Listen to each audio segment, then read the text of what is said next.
Hello everyone, Max is here and welcome back to another episode of Land Them All videos, and we are starting with A-10 Warthog. Beautiful aircraft. It does have a pretty thick wing, and air brakes are very effective and flaps are very effective. Nice to fly. I really enjoy flying this airplane. It reminds me like a small private jet or something like that.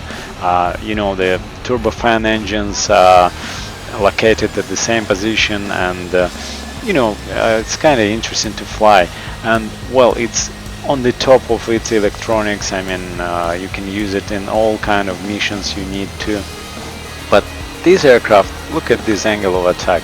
It can fly really slow with high angle of attack, so it's not a problem. And even you're flying with such a high angle of attack, it's not a problem to be able to see everything in front of you. So because this aircraft is made for the close air support, and you basically need to see what's happening on the ground. So even flying with such a high angle of attack, you're still able to see the deck.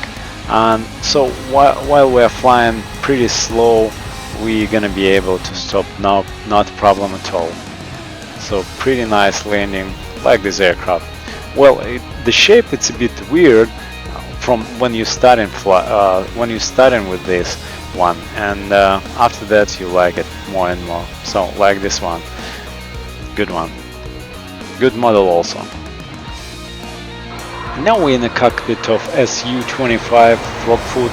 It's a Russian or Soviet close air support aircraft. It does have a swept wing compared to the A-10,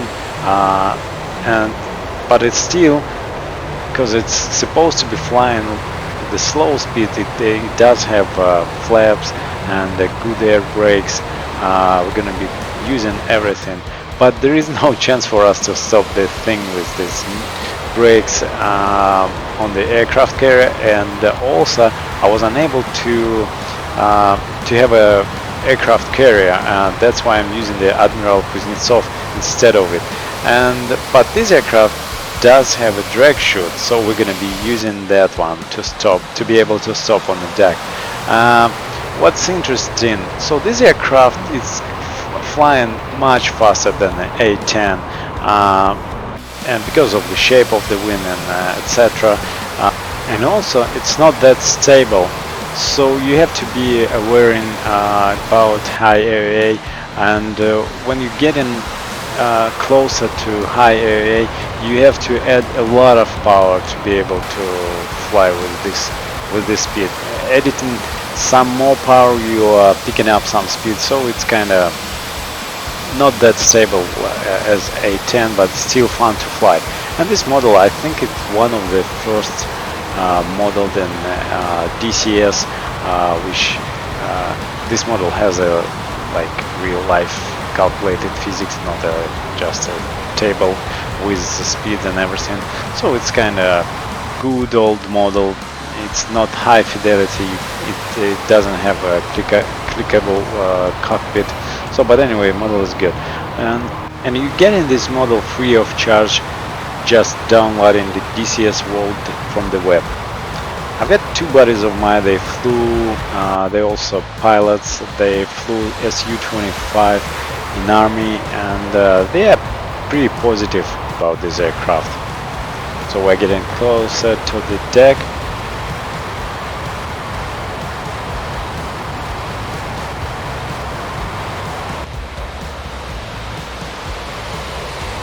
Nice landing. Wow, those drag chutes, they're really effective. You know, it's just stopped in 100 of feet, I think, with those. And we are on Admiral Kuznetsov right now. It was also interesting to me if I can take off from the same spot I've stopped after landing, using this jump ramp at the end of the deck. We'll see. I think we can do this. It's not a problem because we are lightweight right now. I can't remember how much fuel did I have, and those engines are pretty good. Well, taking off, no problem at all. But we don't have any drag chute anymore, so probably we should divert somewhere else now for the landing.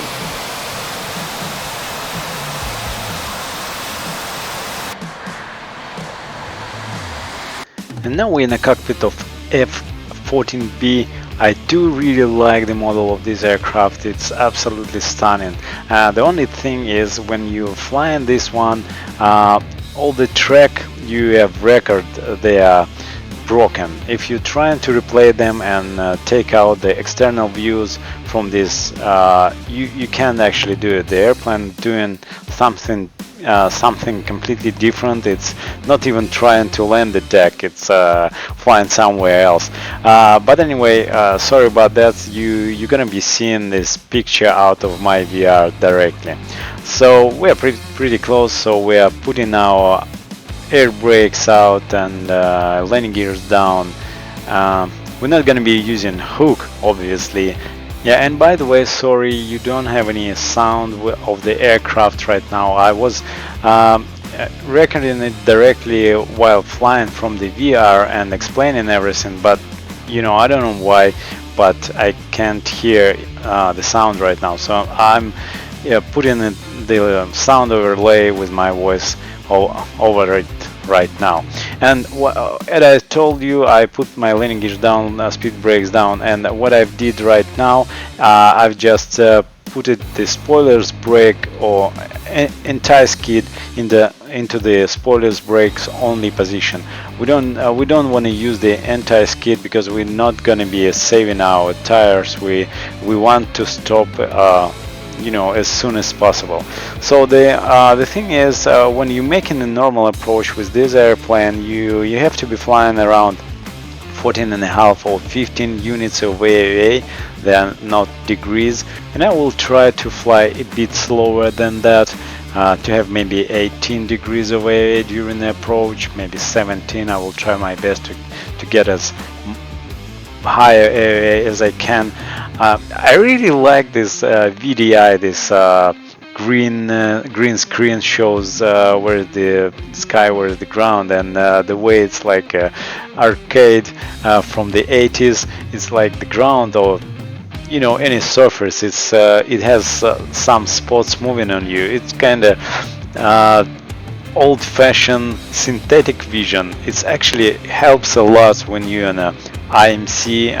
I like this aircraft. It can fly really slow comparing to any F-18 or something like that, modern stuff. And this aircraft is analog. It's the way I like. So, and the only thing you have to remember when you fly this one, it's kind of pretty big airplane, and you are, as a pilot, sitting high above the ground when you're flying high angle of attack. So you should start your flaring a bit higher. And we are on the ground using brakes, and also spoilers popped up by itself once we've got our weight on the wheels, but it still takes us a while to stop the thing on the deck. Let's see where we have stopped. Yeah, you can see those spoilers and everything. Absolutely stunning model of the aircraft. I like flying it very much. I would recommend it to everyone. This really, I think it's my favorite in DCS. Beautiful model from Heat Burst Simulation. Okay, let's go further. Now we are flying MiG-15, the legendary Soviet aircraft from the times of Korean War. And so this aircraft has speed brakes or air brakes and flaps, so we're gonna use all of that. It also has these vertical lines attached to the wing, on the top of the wing. They are here to prevent the boundary layer to, I would say, slip off of the wing, of the swept wing, and to give us ability to fly with higher angle of attack. But even though it can't really fly with high angle of attack, it starts to wind rocking and starts, so it's kind of rolls from left to right and vice versa. So it's a bit difficult to control it when you are getting yourself closer to the critical area. Other thing is the landing gear struts. They're pretty short, and the wing itself attached to the middle section of the fuselage, so the belly of the aircraft is pretty low to the ground, pretty close to the ground, and we're gonna definitely hit the tail during the our landing. So but the tail strike is not a big problem, because we are in emergency as we decided to land here. And other interesting thing, there is a engine inlet or intake in the nose section of the aircraft, and it's splitted by vertical thing. It's splitted in two manifolds to so the airflow separates in two airflows and avoids cockpit where the pilot sits. So and a friend of mine, we're flying together right now. He used to fly for the military, and he flew MiG-21. It has the same thing, so the airflow before the engine flowing around the cockpit, and you kind of can feel the engine parameters. So it's kind of interesting when you getting yourself closer to the compressor stall or something like that. And here we are having a tail strike using our pneumatic brakes. You know, I'm trying to skid the airplane also, just to be able to stop before the end of the deck. And yeah, we have stopped. So yeah, we did it. I can't remember, it was maybe around 20% of the fuel on board. Yeah, it's, and the capacity of wheel brakes when the same with this system, they're not really good. When they're heating up, they stopped braking action, and so. But anyway, we're safe. We're on the ground or on the deck. Let's go for Sabre. And now we have switched to the cockpit of this beautiful F-86 Sabre. It's legendary American aircraft from the time of the Korean War, as well as MiG-15, and it's kind of nice. I do like the shape of this aircraft. It looks good. You can see the inlet intake for the engine and the airflow, because the pilot cockpit and the pilot itself sitting high, and the airflow to the engine go underneath of the cockpit, so it's kind of different. So that probably because of it, it looks a bit bigger, the fuselage itself in vertical, I think. So this aircraft has flaps also. We're going to be using them, but it can, comparing to MiG-15, it can fly. Oh, look at this shape. It's good. I do like it, really. So wing itself, it's attached to the fuselage underneath, and it gives us a bit of the, you know, a bit more of the wind. It produces a little bit more of lift, and maybe because of it, it can fly slower. Maybe because of the shape of the wing itself, the shape of airfoil, and so. But you can fly around 14, maybe 15 degrees away when you're getting closer to the ground or to the deck. And yeah, I can't remember, it was maybe around 10 on MiG-15, so it's not that much. And also because the wing is underneath of fuselage, and the landing gear is attached to the wing, so the aircraft sits a bit higher. And look at this, the shape of the tail cone, so it's also, so you can fly basically slower, and you will not have a tail strike when during the landing. Look at that. We are having around 14 right now degrees, 14 and a half. Yeah, that's amazing, like a modern aircraft. And also brakes are good. Well, that's the kind of not the best, but they're good. And right at the beginning, almost, and we're using brakes, almost no skidding of the aircraft, and we're bringing it to the stop. And here we are. Well, I really like the shape of this aircraft. Looks interesting, and it flies good as well. I do like. It's fun to fly. Beautiful model, like this. Nice. Now we're flying AGS-37 Vegan. It's actually the same model out of the heat blower simulation. They built a beautiful F-14B for us, and this model I think made really nicely as well. So this aircraft is a Swedish airplane. It's a bit weird but interesting because of several things. One of them is the flight controls. I would say the flight controls is very sensitive. I would say really sensitive. And the other thing, when you get in on a high AOA, the tendency of aircraft is to increase this AOA even further. So higher AOA you have, the aircraft control is becoming, more sensitive. So it's kind of interesting thing. The other thing is this aircraft has been made for short takeoff and landings. So because of the terrain of Sweden, they decided to have these aircraft to be able to land and take off from the road segments, let's say straight road segments, and so because of it, it has pretty strong landing gears, it has thrust reverser, but this aircraft is not flying really fast without afterburner.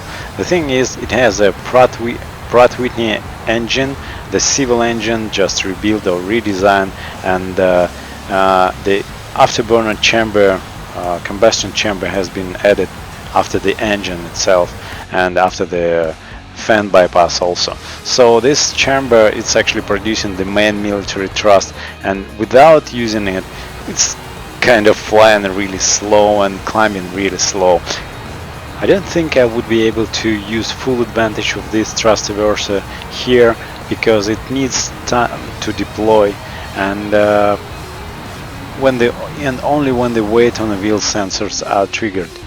So the braking is good actually. Brakes are pretty strong, and now thrust reversers has been deployed, and yeah, I've got a bit of a thrust reverser. And look at this handle in the cockpit on the left side. It's handle, when you pulling it out, it's flipping these thrust reversers, I don't know, leaves or something. They are closing the main nozzle, and now when you edit in some power, you get in reverse thrust. So but when you want it to stop moving backward, you have to retract your thrust reverser and add some power, but not using brakes because you will fall down on the tail. So that's it, we have landed on a Vegan.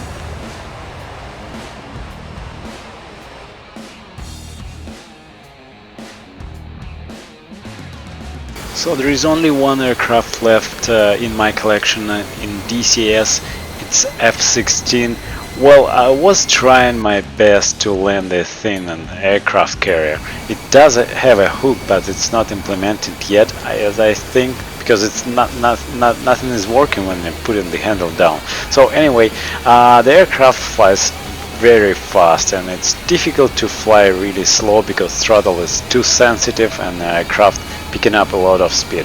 And here I'm touching down almost at the very beginning of the deck, and the brakes, they're way too weak to stop this thing. So I'm going around, and only thing I left to do is to make an emergency landing to be able to land on this aircraft carrier. So I'm not going to be using landing gears. We don't have any fuel to divert somewhere else. We have to make this landing. Otherwise, we have to eject ourselves in the open sea. So let's try to land this stuff. Yeah, well, it's pretty hard, and now we are somewhere deep in the aircraft carrier, and we've got those, and then, as I think, damage model is not done yet, and that's why we've got those bullet holes in our aircraft. Okay, thank you very much for watching this one, and thank you very much for being flying with me all those episodes. Take care, have a nice one.